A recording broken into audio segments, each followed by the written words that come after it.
Hello dear, welcome to the solution hub. My name is Sunil Singh. आज हम लोग देखेंगे एनसीईआरटी का 8th चैप्टर का 3rd lecture gravitation. 2 lecture already हमने बता चुका है। फर्स्ट लेक्चर में हमने बताया केपलर लॉ, सेकंड लेक्चर में बताया हमने यूनिवर्सल ग्रेविटेशनल लॉ और जो है ग्रेविटी। अब 3rd लेक्चर में हम लोग देखेंगे what is the variation of the gravity. Gravity जो है किस किस कॉजेज की वजह से वेरी करती है। ठीक है, सो स्टार्ट करते हैं। There are 4 causes due to which gravity vary. जो पहला कॉज है वो है due to height, due to depth second, और थर्ड है due to rotation of the earth, and fourth है due to shape. So one by one आज इसको हम लोग स्टडी करेंगे। सबसे पहले स्टार्ट करते हैं ड्यू टू हाइट। सो इसको हम लोग बोलते हैं variation of G due to altitude, और इसको हम लोग और एक चीज बोलते हैं एल्टीट्यूड वेरिएशन। क्लियर? तो क्या करते हैं, ये हमारा जो है अर्थ है, अर्थ में ये जो है सेंटर है, और यहाँ से यहाँ तक की रेडियस जो है ये हम सपोज कर लेते हैं r, और यहाँ से यहाँ तक की हाइट हम लोग सपोज कर लेते हैं h। ओके, यहाँ पे क्या है, एक जो है स्मॉल मास जो रखा हुआ है जिसका मास है m। क्लियर? सेंटर पे इस पूरे अर्थ का वेट हम लोग एज्यूम कर सकते हैं, मास एज्यूम कर सकते हैं, तो उसका मास है हमारा me। तो इस जो स्मॉल पार्टिकल है m मास का, उस पर फोर्स कितना लगेगा? So force on m is equal to क्या लगेगा? अभी यूनिवर्सल ग्रेविटेशनल लॉ में बताया, जो फोर्स लगता है 2 ऑब्जेक्ट के बीच जिसका मास m1 m2 हो, वो होता है g m1 m2 divided by r square, जहां पे r क्या है, डिस्टेंस बिटवीन देम है। तो यहां पे फोर्स लगेगा, एक मास m है और दूसरा मास me है, तो capital G me divided by r plus h का होल स्क्वायर। क्लियर? अब क्या होता है, एक्सेलरेशन हम लोग को फाइंड आउट करना है, तो एक्सेलरेशन ही ग्रेविटी होती है, ये हमने बताया था। तो फोर्स इक्वल टू क्या होता है, मास इंटू एक्सेलरेशन। एक्सेलरेशन को हम लोग क्या कर सकते हैं, g लिख सकते हैं, तो इसकी वैल्यू जो है यहाँ पे पुट कर देंगे। तो m, ये वाला m, ठीक है, m into G is equal to G at height h, इसको कर देते हैं हम लोग। ये इज इक्वल टू क्या होगा, g m into M E divided by r plus h का होल स्क्वायर। क्लियर? यहां दोनों साइड से m कैंसिल आउट हो जाएगा, तो ग्रेविटी एट हाइट h जो आ जाएगा g m e divided by r plus h का होल स्क्वायर। क्लियर? ये हमारा हो गया ग्रेविटी एट हाइट h। और फार्मूला हमने जब डिराइव किया है था ग्रेविटी एट सरफेस का, तो उस पे वहां पे हम लोगों ने बताया था ग्रेविटी एट सरफेस जो है वो g me divided by r square, ये हमने बताया था। अब हम लोग को वेरिएशन फाउंड करना है कि क्या वेरिएशन होगा ग्रेविटी का एट हाइट h और एट हाइट सरफेस। तो क्या करेंगे, यहाँ पे दोनों इक्वेशन से हम लोग रेशियो फाइंड आउट कर लेंगे, तो gh डिवाइडेड बाई gs हम लोग फाइंड आउट कर देंगे। तो यहाँ पे gh divided by gs is equal to, gh की वैल्यू क्या है, g me divided by r plus h का whole square, divided by gs की वैल्यू क्या है, g me divided by r square. g me ये कैंसिल आउट हो जाएगा, तो gh डिवाइडेड बाई gs जो हो जाएगा, ये हो जाएगा r square divided by r plus h का होल स्क्वायर। क्लियर? या फिर इसको लिख सकते हैं r divided by r plus h का होल स्क्वायर। क्लियर? एक और काम करते हैं हम लोग, gh divided by gs is equal to, इसको हम लोग लिख सकते हैं r plus h divided by r to the power -2। इसको क्या किया, रिवर्स कर दिया हमने। ठीक है, या फिर इसको और सिंप्लीफाई कर सकते हैं, तो r divided by r plus h divided by r का होल स्क्वायर, या फिर ये हो जाएगा 1 plus h divided by r का, ये -2 है, to the power -2। Clear? It means यहां से देख रहे हैं हम लोग gh is equal to gs into 1 plus h divided by r का टू द पावर -2। ठीक है, अब यहाँ पे थोड़ा सा बाइनोमियल हम लोग यूज करते हैं, उसके बारे में बता देते हैं क्या होता है बाइनोमियल। ठीक है, तो बाइनोमियल एक्सपेंशन ये बोलता है कि 1 plus X to the power n जो होता है उसको लिख सकते हैं 1 plus N X plus n कुछ constant a1 x to the power 2 plus dot dot dot, या फिर यदि x की क्वांटिटी बहुत छोटी हो तो इसको लिख सकते हैं 1 plus N X, 1 plus X to the power n को, ये बोलता है हमारा बाइनोमियल। ठीक है, तो सेम चीज अभी जो हमने इक्वेशन लगाया था यहाँ पे, वो हमारी इक्वेशन थी GH is equal to GS 1 plus h divided by r to the power -2 थी, तो इसको हम लोग लिख सकते हैं GS 1 minus 2h divided by r। Clear, ये हो गया हमारा GH, इसी को हम लोग जो है यहाँ पे वैल्यूज पुट कर देंगे, तो ये हो जाएगा हमारा GH is equal to GS 1 minus 2h divided by r, या फिर GH इज इक्वल टू हो जाएगा GS minus GS into 2h divided by r। Clear, अब हम लोग देख रहे हैं कि जो ग्रेविटी एट सरफेस है उसमें से थोड़ी सी quantity gravity into surface into 2h divided by r minus हो रहा है। क्लियर, माइनस हो रहा है, इसका मतलब GS जो है ग्रेविटी एट सरफेस ज्यादा होगी in compare to gravity at some height. यहां से ये कंक्लूजन निकला gravity at height is less than gravity at surface. Clear, ये आ गया variation of G due to altitude, ये हमारा हो गया फार्मूला। ठीक है, आई होप ये क्लियर हो गया होगा। इसको थोड़ा सा हम अच्छे से एक्सप्लेन कर देते हैं, एक बार रिकैप कर देते हैं। हमने क्या किया, फोर्स निकाला, force M equal to G M E M divided by are square, H height पे है तो H हाइट पे निकाला, ये हमारा जो है फार्मूला हो गया। क्लियर, अब क्या किया, F equal to m into g, ये पिछली बार हमने पढ़ा था, ये बहुत बेसिक है, पढ़ते आ रहे हैं, दोनों की वैल्यू पुट करेंगे, m into ji at height, height के लिए हमने h जो है सफिक्स डाल दिया है। क्लियर, यहां से GH की वैल्यू ये हमारा जो है यहाँ पे ये आया। क्लियर, अब क्या है, gravity at surface find out किए, तो ग्रेविटी एट सरफेस में क्या होगा, हाइट जो है 0 होगी, तो सिंपल सा ये फार्मूला हो जाएगा ग्रेविटी एट सरफेस का।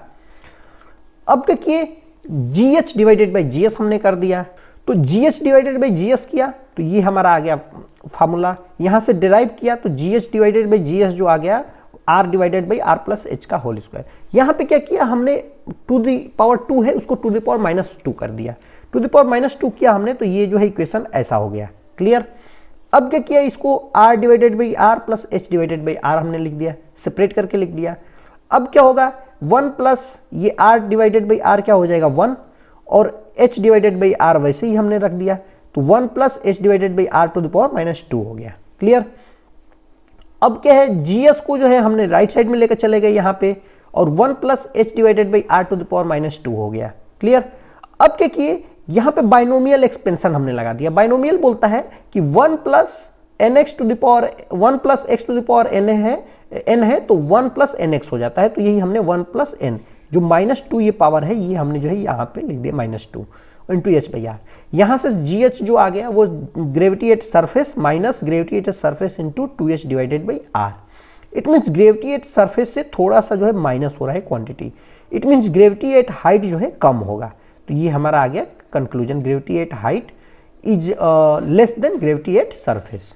क्लियर, आई होप ये क्लियर हो गया होगा। अब हम लोग नेक्स्ट जो टॉपिक पे मूव करते हैं, variation of gravity due to depth. यहाँ पे ये जो है सेंटर ऑफ द अर्थ है। क्लियर, यहाँ से क्या हुआ है कि h हाइट जो है अंदर जो है चला गया है ऑब्जेक्ट, यहाँ पे मास जो है m है। क्लियर, और सेंटर ऑफ ग्रेविटी ये है। तो प्रीवियसली जब हम लोगों ने डेरिवेशन किया था हाइट के लिए, तो सेंटर पे पूरे अर्थ का मास जो है कंसंट्रेटेड कर लिया था। ठीक है, लेकिन यहाँ पे क्या होगा कि जो पूरे अर्थ का मास सेंटर पे न कंसंट्रेटेड होकर के ऑब्जेक्ट अंदर आ गया है, तो जो व्हाइट कलर में ये जो सरफेस दिख रहा है, व्हाइट कलर में स्फीयर दिख रहा है, इसका मास तो यहाँ पे कंसंट्रेटेड हो जाएगा। इसको हम लोग लिख सकते हैं एम ई डैश, ये एम ई नहीं होगा, ठीक है। M E mass of earth से कम होगा। क्यों कम होगा? क्योंकि जो इफेक्टिव होगा वो इतना ही मास जो है लगाएगा। इधर वाले में क्या होगा कि यहां पे ऑब्जेक्ट है तो एक पार्टिकल यहां पे होगा, एक पार्टिकल यहां पे होगा, दोनों एक दूसरे के ऐसे फोर्स लगाएंगे, ये भी जो है ऐसे फोर्स लगाएगा, ऐसे यहाँ पे जो पार्टिकल है वो ऐसे फोर्स लगाएगा, सिमिलर यहाँ पे पार्टिकल है वो भी ऐसे फोर्स लगाएगा। क्या होगा कि ये जितने भी पार्टिकल ब्लू लाइन में है सब फोर्स लगाते हैं इस m के ऊपर। तो इसका इंटीग्रेशन करके कैलकुलेशन करके फाइंड आउट ये होता है कि जो इनका रिजल्टेंट फोर्स है, जो ब्लू लाइन में पार्टिकल्स हैं, उनका रिजल्टेंट फोर्स हमेशा जो है 0 होता है, ठीक है। सो क्या होता है, जो मास m है वो ब्लू लाइन वाले पार्टिकल्स की वजह से कोई फोर्स एक्सपीरियंस नहीं करता है। इसको हम लोग स्टेटमेंट के फॉर्म में लिख देते हैं।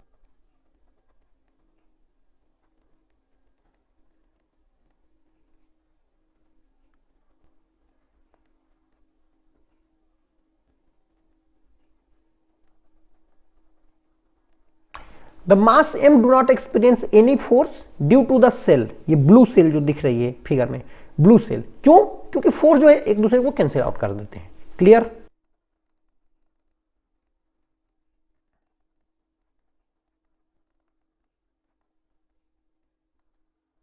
क्लियर? अब क्या होता है कि जो बचा इनर स्फीयर जो व्हाइट कलर का है, उसी की वजह से ये जो मास m है वो फोर्स एक्सपीरियंस करता है, वही हम लोग को फाइंड आउट करना है। क्लियर? तो इसको फाइंड आउट करने के लिए हमको क्या करना होगा कि पहले इसका मास, व्हाइट स्फीयर का मास फाइंड आउट करना पड़ेगा। वो मास को हम लोग सेंटर ऑफ जो मास है उस पर कंसंट्रेटेड सपोज कर सकते हैं, ठीक है। तो उसको हमने सपोज किया है एम ई डैश।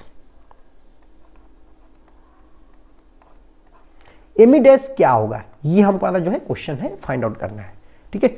तो हम क्या करते हैं, suppose let density of the अर्थ जो है उसको हम लोग सपोज कर लेते हैं रो, ठीक है। मास इक्वल टू होता है डेंसिटी इंटू वॉल्यूम, तो वॉल्यूम इसका निकाल लेंगे तो इसकी रेडियस क्या हो जाएगी, ये वाला जो पोर्शन है यहां से लेकर के यहां तक, ये क्या हो जाएगा, तो ये आर है पूरा रेडियस, तो आर माइनस एच हो जाएगा, ये हो जाएगा आर माइनस एच। क्लियर? तो इसका वॉल्यूम निकाल लेंगे इनर सेल, इनर स्फीयर का, और उसको डेंसिटी से मल्टीप्लाई कर देंगे तो इस इनर स्फीयर का मास पता चल जाएगा। क्लियर? तो मास क्या हो जाएगा, एम ई डैश क्या हो जाएगा, तो वॉल्यूम इंटू डेंसिटी। वॉल्यूम क्या है, तो स्फीयर का वॉल्यूम होता है 4/3 पाई आर क्यूब। आर क्या है यहाँ पे, R minus H, R minus H का होल क्यूब, और इंटू डेंसिटी। क्लियर? ये हो गया हमारा mass of M E dash, it mean mass of the inner sphere. अब फोर्स निकालना है, तो force equal to G M E M divided by are square होता है, उसको हम लोग निकाल देंगे। तो यहां पे फोर्स जो हो जाएगा जी एम ई क्या होगा, तो एम ई डैश हो जाएगा into M divided by R क्या होगा, तो ये हो जाएगा R minus H. Clear? R minus H का होल स्क्वायर। क्लियर? सबकी वैल्यूज पुट कर देंगे, तो जी ये है 4/3 पाई आर माइनस एच का whole square, whole cube, into rho divided by are minus H का होल स्क्वायर। 2 स्क्वायर से एक क्यूब पावर गायब हो जाएगा, तो ये हो जाएगा जी 4/3 पाई आर माइनस एच और इंटू रो। ठीक है, ये हो गया फोर्स। इस एम जो बॉडी है उस पर फोर्स इतना लग रहा है। अब क्या कहते हैं, force equal to mass into acceleration. तो एक्सेलरेशन एट डेप्थ क्या हो जाएगा, तो एक्सेलरेशन जो हो जाएगा वो उसको mass into gravity at depth, ये इसके बराबर हो जाएगा, फोर्स के बराबर। और ये आया है हमारा g 4/3 pi are minus h into rho, ये आया है। क्लियर? इंटू एम, एम यहां पे छूट गया है ना, एम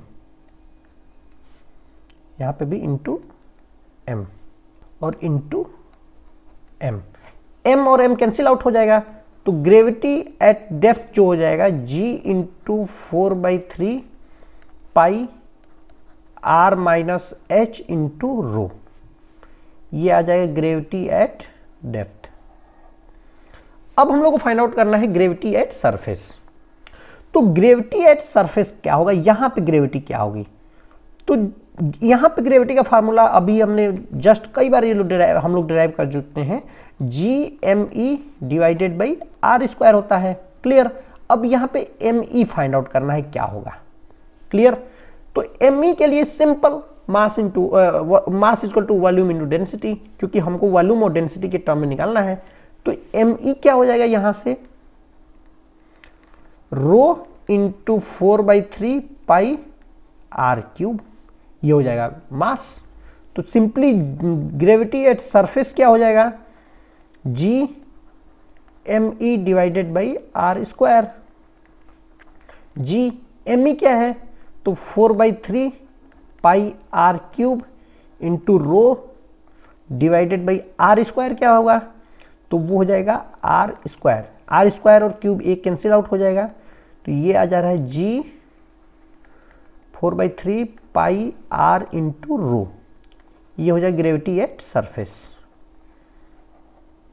क्लियर। अब gravity at depth divided by gravity at surface find out करते हैं, जैसे हमने हाइट के लिए फाइंड आउट किया था।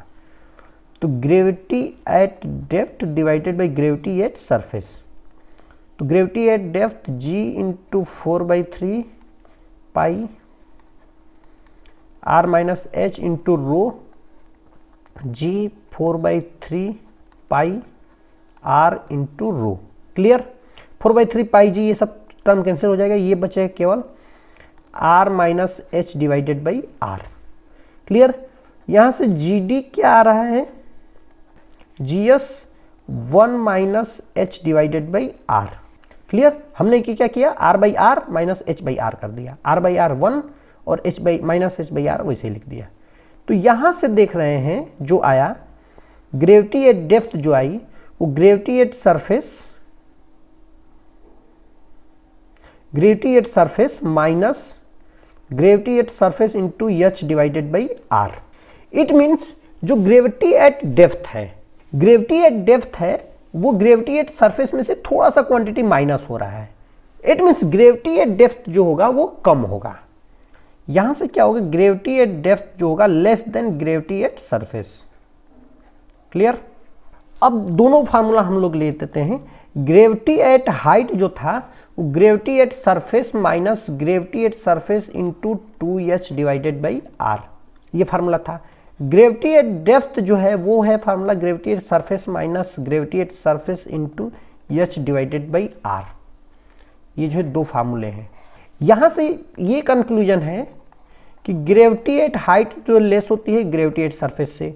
यहां से भी ये कंक्लूजन ग्रेविटी एट डेप्थ जो है लेस होता है ग्रेविटी एट सरफेस से। ठीक है, ये तो दोनों क्लियर है।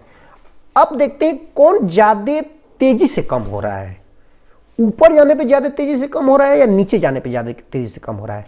तो यहां पे देख रहे हैं जब हम लोग ऊपर जा रहे हैं तो GS तो वही है, इसमें भी GS है, ये भी GS ये भी GS, R भी वही R भी वही। जब हम 1 किलोमीटर ऊपर जा रहे हैं तो 2 से माइनस हो रहा है, जबकि डेप्थ में जाने पे 1 से ही माइनस हो रहा है। इट मीन्स जो हाइट पे हम लोग जाते हैं वो ज्यादा तेजी से G जो है डिक्रीज होता है। ठीक है, इट मीन्स G जो है depleted faster with height in comparison to depth. Clear. तो यहां से ये हम लोग कंक्लूजन निकाला कि G depleted faster with height in compare to depth. Clear. 2 times faster ये जाता है। ठीक है, आई होप ये दोनों चीजें क्लियर हो गई होंगी। इसको थोड़ा सा हम डेप्थ वाले के लिए रिकैप कर लेते हैं। इसमें सबसे पहले क्या किया, ये जो मास m है, यहाँ पे मास m है, इसकी एनालिसिस के लिए हमने क्या किया कि सेंटर ऑफ मास पे सारे अर्थ का मास हम लोग कंसंट्रेटेड नहीं रख सकते। क्यों नहीं रख सकते, क्योंकि जो पार्टिकल यहाँ पे वाला पार्टिकल है, यहाँ वाला पार्टिकल, यहाँ जो ब्लू लाइन में पार्टिकल्स हैं वो सारे फोर्स लगाते हैं इस पे, वो फोर्स लगाते हैं, उनका रिजल्टेंट जो पाया गया वो 0 पाया गया। इट मीन जितना ये फोर्स लगाते हैं इन सबको रिजल्टेंट कर दें m पे तो वो 0 हो जाता है। तो इससे ये कंक्लूजन निकला कि जो भी फोर्स लगता है वो केवल इनर सेल की वजह से लगता है, इनर स्फीयर की वजह से लगता है। ठीक है, तो इनर स्फीयर का हम लोग को मास फाइंड आउट करना है। मास फाइंड आउट करने के लिए हमने सपोज कर लिया कि मास डेंसिटी जो है यूनिफॉर्म है अर्थ की, और उसको हम लोग सपोज कर लिया रो, ये जो यूनिफॉर्म डेंसिटी सपोज कर लिया। तो एमई डैश क्या होगा, मास ऑफ द इनर स्फीयर क्या होगा, तो वॉल्यूम इंटू डेंसिटी। वॉल्यूम होता है 4/3 पाई आर क्यूब। आर क्या होगा, तो रेडियस आर है और एच डेप्थ अंदर चला गया तो आर माइनस एच हो जाएगा, तो ये हो जाएगा आर माइनस एच का whole cube into rho. Force find out करना है तो G M E M divided by are square, ये फॉर्मूला हमने लगा दिया, G M E M divided by are minus H का होल स्क्वायर, क्योंकि एच हाइट हो जाएगी। ठीक है, अब एम ई डैश की वैल्यू कितनी होगी, तो 4/3 पाई आर क्यूब, ये हमने इंटू रो, ये अभी हमने लगाया इंटू एम, ये जो है हो गया फार्मूला। इसको सिंप्लीफाई किया तो जी 4/3 pi are minus H, square और क्यूब एक माइनस हो जाएगा तो आर माइनस एच आ गया ये। ठीक है, into rho into M. Clear. अब क्या किया, ये तो फार्मूला आ गया फोर्स का।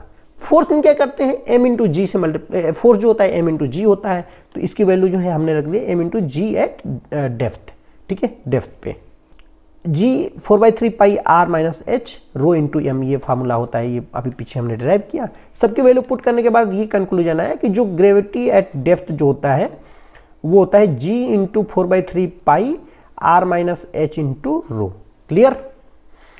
अब gravity at surface find out करना है, तो ग्रेविटी एट सरफेस का तो हमने सिंपल फार्मूला पता है, G M E divided by are square.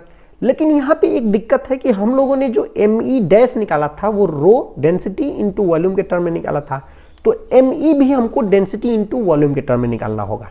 ठीक है, तो डेंसिटी इंटू वॉल्यूम के टर्म में निकालने के लिए क्या किया हमने, इसकी डेंसिटी पता ही है रो, और वॉल्यूम पता है 4/3 पाई आर क्यूब, सबकी वैल्यू यहाँ पे पुट कर दिया, इसको कैलकुलेट किया तो ये आ गया हमारा g s gravity at surface, g 4/3 pi are into rho. Clear.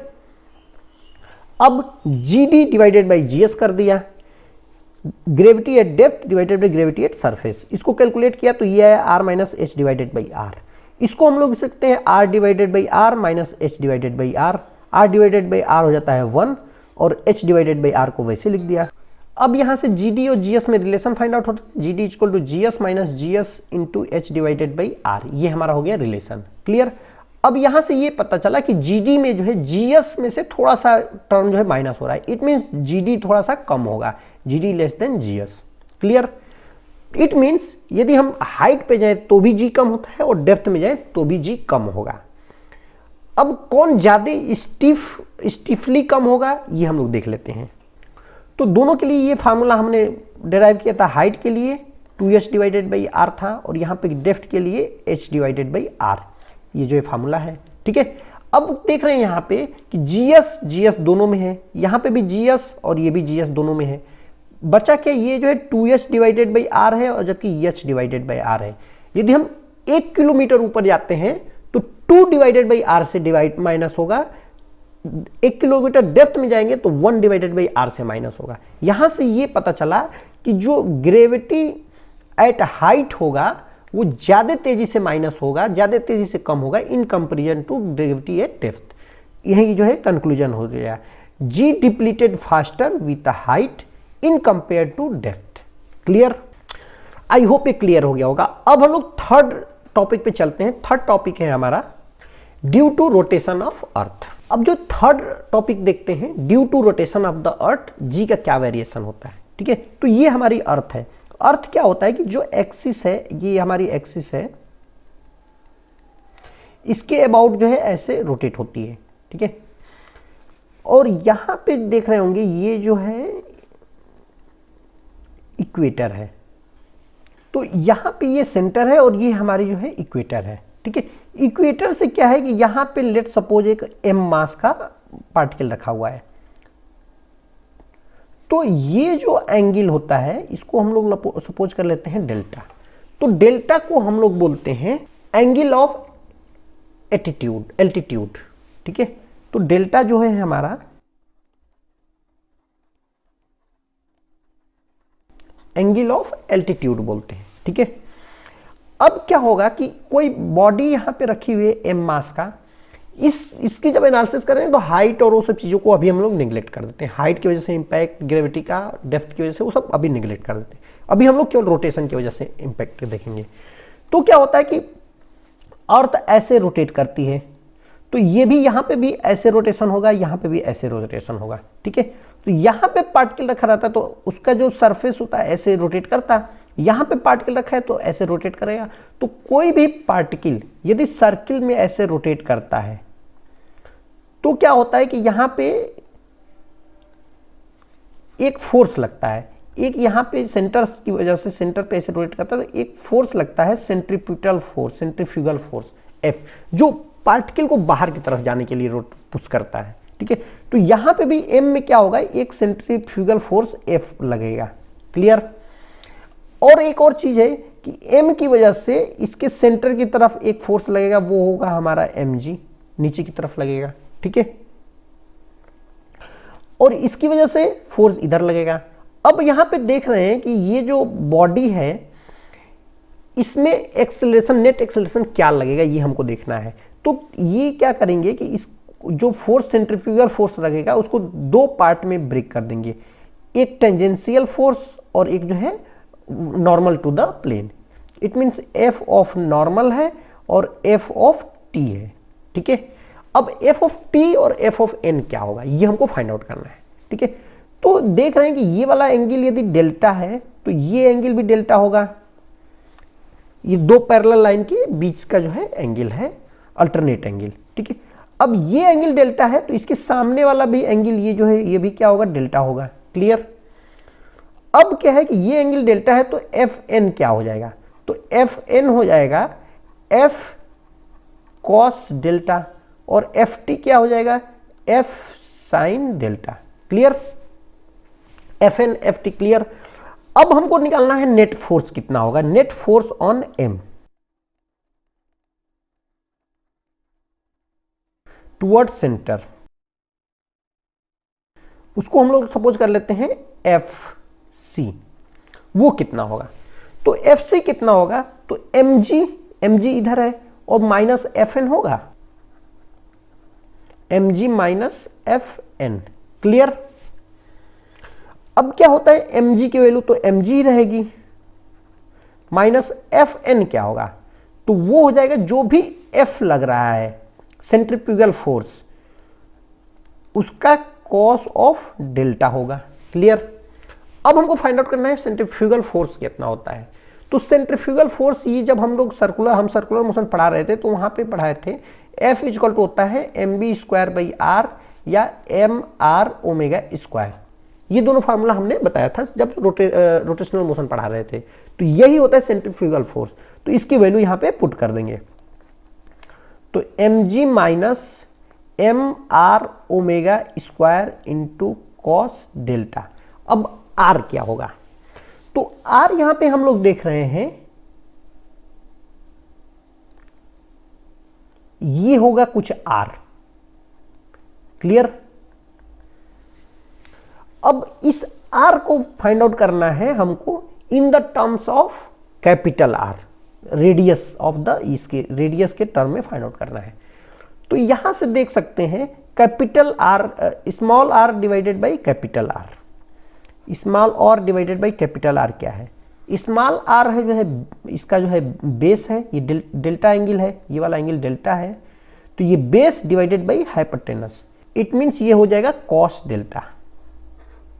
यहां से r की वैल्यू हम पुट कर देंगे, तो ये हो जाएगा mg minus M are omega square cos square delta.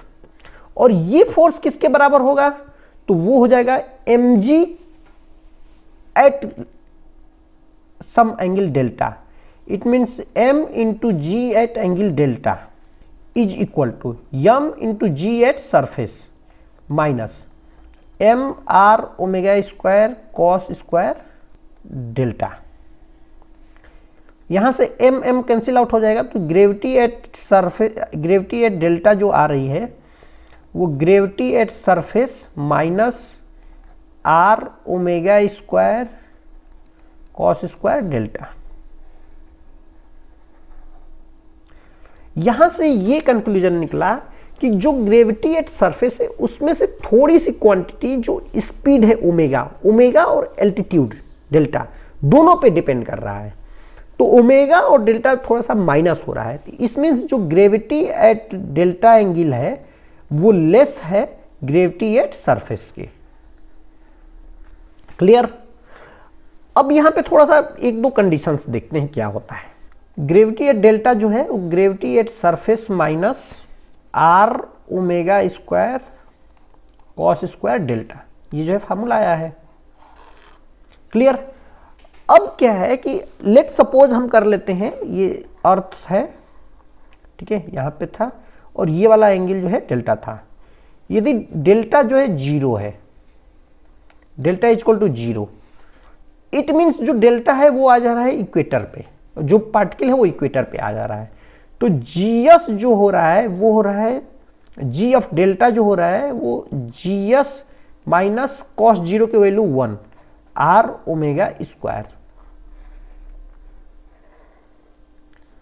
Clear? It means जो सबसे मिनिमम वैल्यू होगी जी एट डेल्टा की वो इक्वेटर पे होगी, इक्वेटर पे सबसे कम वैल्यू होगी। और पोल पे क्या होगा? तो पोल पे जब यहां पे पहुंचता है तो यहां पे क्या हो जाएगा, ये डेल्टा 90 डिग्री हो जाएगा, ये एट इक्वेटर, और delta equal to 90 degree at pole. तो जीएस जो जी एट डेल्टा जो हो जाएगा वो हो जाएगा जीएस माइनस कॉस 90 की वैल्यू जीरो, तो ये सब वैल्यू जीरो हो जाएगी। It means g delta is equal to GS. Okay, it means pole पे जो है ग्रेविटी की वैल्यू वही रहती है, उसमें कोई चेंज नहीं होता है। आई होप ये क्लियर हो गया होगा। ठीक है, अब एक और देखते हैं केस, एक केस देखते हैं कि यहां से हम लोग देख सकते हैं कि ग्रेविटी का भी जीरो पॉसिबल है, ग्रेविटी एट डेल्टा। तो हाँ पॉसिबल है। कब पॉसिबल है? जब gravity at surface equal to R omega square हो जाए। इट मीन्स यहां से ओमेगा जो फाइंड आउट करें वो g डिवाइडेड बाई आर का अंडर स्क्वायर। इट मीन्स इसको कैलकुलेट करके हम लोग ओमेगा फाइंड आउट कर सकते हैं।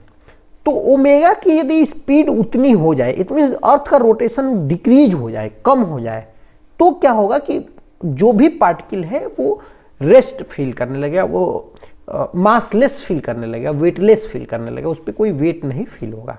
क्लियर? अब जो ओमेगा है उससे भी कम हो जाए ओमेगा के वैल्यू, तो क्या होगा कि जो पार्टिकल है वो अर्थ सरफेस पे न रह करके वो बाहर की तरफ चला जाएगा। क्लियर? तो ये होता है केस ऑफ जीरो वेट। ठीक है, जीरो वेट कब होगा? जब ओमेगा जो है अर्थ का रोटेशन अंडर उसको जी बाई आर के बराबर हो जाएगा। क्लियर? थोड़ा सा रिकैप कर लेते हैं इसका। हमको फाइंड आउट करना है due to rotation of the earth. Rotation of earth के लिए क्या किया हमने, यहां से यहां पे इक्वेटर है और ये जो है डेल्टा एंगल पे एक मास रखा हुआ है। डेल्टा को हम लोग बोलते हैं एंगल ऑफ एल्टीट्यूड। ठीक है, तो नेट फोर्स कितना लगेगा यहाँ पे? तो नेट फोर्स क्या होगा, mg जो इधर लग रहा है और f इधर लग रहा है, दोनों को नेट जो फोर्स है mg माइनस fn। fn क्या होगा? f कॉस डेल्टा होगा। ये कंपोनेंट में ब्रेक करके हमने देख लिया कॉस डेल्टा। अब f क्या होता है? f जो है सेंट्रीफ्यूगल फोर्स है। तो रोटेशनल मोशन में हमने बताया था f equal to m are omega square या m b square by r होता है। तो ओमेगा के टर्म में रखना है हमको, तो ओमेगा रख देते हैं। तो ये हो जाएगा mg minus M are omega square cos delta. Simple से कैलकुलेट किया तो यहां से आ गया g delta equal to G S minus R omega square cos delta. यहां से ये कंक्लूजन आया कि जो ग्रेविटी एट सरफेस है उसमें से थोड़ा सा माइनस हो रहा है चीजें। It means gravity at delta जो है लेस होगा ग्रेविटी एट सरफेस से। ठीक है, ये क्लियर हो गया। अब नेक्स्ट में हमने देखा कि केस ऑफ वेटलेस कब होता है। तो केस ऑफ वेटलेस के केस में क्या होगा कि ग्रेविटी की वैल्यू जो है, ग्रेविटी एट सरफेस की value zero, gravity at delta की वैल्यू जीरो हो जाएगी। तो ग्रेविटी एट डेल्टा जीरो कर दिया तो ये जो है जीएस जो है आर ओमेगा स्क्वायर के बराबर हो जाएगा। ये ओमेगा यहाँ से आ गया under root G divided by R. ठीक है, तो इस इतनी स्पीड पे जितने भी अर्थ पे ऑब्जेक्ट्स हैं सब वेटलेस फील करने लगेंगे। ठीक है, और पोल पे क्या होगा? पोल पे जीएस जो है डी डेल्टा के बराबर होता है, क्योंकि 90 डिग्री हो जाता है और 90 की वैल्यू जीरो होती है। ठीक है, ये हो गया हमारा third case, due to rotation of the earth omega का क्या इंपैक्ट होता है ग्रेविटी पे। ठीक है, अब लास्ट टॉपिक है वो है हमारा due to shape of the earth. तो शेप ऑफ अर्थ में क्या है कि हम लोगों ने स्टडी जब कर रहे थे तो हमने अर्थ को सपोज किया था कि ये जो है प्योरली स्फीयर है, यहाँ पे इसका सेंटर है और इसकी रेडियस आर है और इधर भी रेडियस आर है। लेकिन एक्चुअल में क्या होता है कि अर्थ जो है स्फीयर ना हो करके इसेंट्रिक होती है, थोड़ा सा इसेंट्रिक होती है। इसमें क्या होता है कि जो इक्वेटर पे डिस्टेंस है वो ज़्यादा होती है और एट इक्वेटर, और आर एट पोल जो है थोड़ा सा कम होता है। ठीक है, it means radius at equator जो होता है ग्रेटर देन रेडियस एट पोल। क्लियर? तो हम लोगों ने फार्मूला पढ़ा अभी जी एट हाइट वाला, वहां से पढ़ा कि G S minus G S two H divided by R, ये वाला जो है फार्मूला हमने पढ़ा था। ठीक है, तो यहां से देखते हैं कि यदि हम लोग h की वैल्यू बढ़ाएं या घटाएं तो gh इंपैक्ट हो जाता है। तो यहां पे देख रहे हैं कि आर एट पोल जो है ज्यादा है, जबकि इसको यदि शेप लिया जाए तो यहां पे पहुंच जाएगा ये। तो यहां पे तो सेम होगा लेकिन यहां पे थोड़ी सी वैल्यू इसकी ज्यादा होगी। ठीक है, इट मीन्स g हो जाता है GME divided by are square. तो r के इनवर्सली प्रोपोर्शनल होता है, स्क्वायर के inversely. Greater the height lesser the g, lesser the height greater the g. यहां से भी ये क्लियर हो रहा है और ऊपर वाले फार्मूले से इस वाले से भी यही कॉन्सेप्ट आता है। ठीक है, तो शेप का क्या इंपैक्ट होगा इसको लिख देते हैं।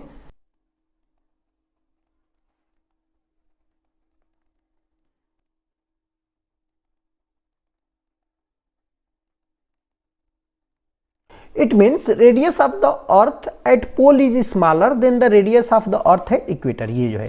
ठीक है, इसकी वजह से क्या होगा, it's implied gravity at pole is greater than gravity at equator, ये कंक्लूजन आया। ठीक है, इट मीन्स शेप जो है इसेंट्रिक होने की वजह से ग्रेविटी एट पोल जो है ग्रेटर हो जाता है ग्रेविटी एट इक्वेटर के। क्लियर? सो आई होप ये क्लियर हो गया होगा। सो आज के लिए इतना ही। नेक्स्ट वीडियोज में हम लोग देखेंगे ग्रेविटेशनल पोटेंशियल और ग्रेविटेशनल पोटेंशियल एनर्जी। ठीक है, आज के लिए इतना ही। Thanks dear, thanks for watching videos. Please like, subscribe and comment.